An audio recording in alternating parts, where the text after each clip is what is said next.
tries to curtail our voices. But I'll try to speak at the top of my voice so that you guys hear what is happening in Kashmir right now, and then what is happening in the diaspora right now. So first of all, I've been speaking to some of my friends and cousins and relatives who have just come out of Kashmir. Yesterday, a very close friend of mine came out of Kashmir and arrived in Delhi. And that friend sent me many videos and photos of army bunkers everywhere. Something we had never seen in the city of Srinagar.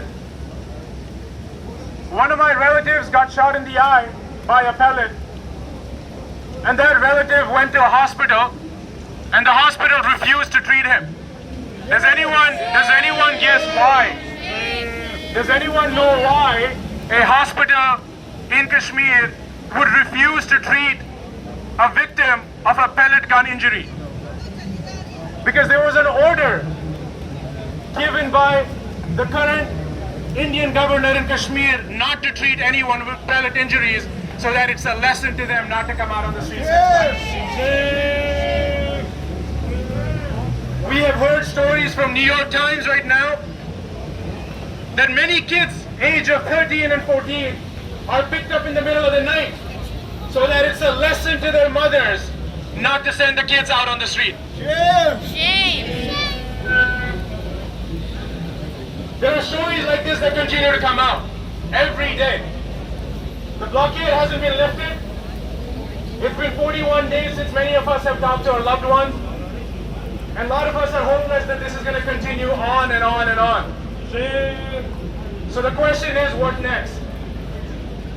There's only enough capacity in us to protest on the streets. There's only enough capacity for us to raise our voices again and again here. So how do we make this a sustained campaign?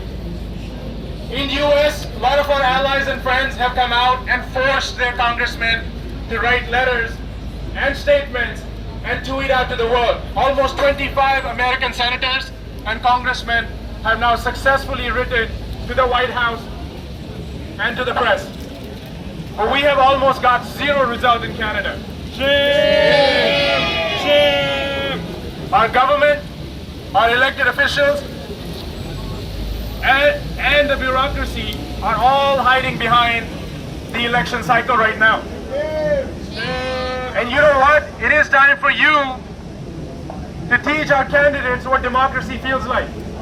If they come to your house and they ask for your vote, you tell them what they're going to do about Kashmir. If they come and ask you for your dollars, you ask these elected and unelected members what they're going to do for the next 4 years for Kashmir. Do not make it easy for them. Whether it's conservatives or liberals or Green or NDP, do not make it easy for them, because this is your chance. They will come knocking on your doors right now, so they better listen to you. At the same time, we have to form these coalitions between Kashmiris, between people from Azad Kashmir, and between our allies in the Pakistani community to sustain this again and again going forward. The last thing I want to leave you with is, many of us grew up in Kashmir. We lived there in the 80s and the 90s. We've seen a lot of hardship. Be there to console each other.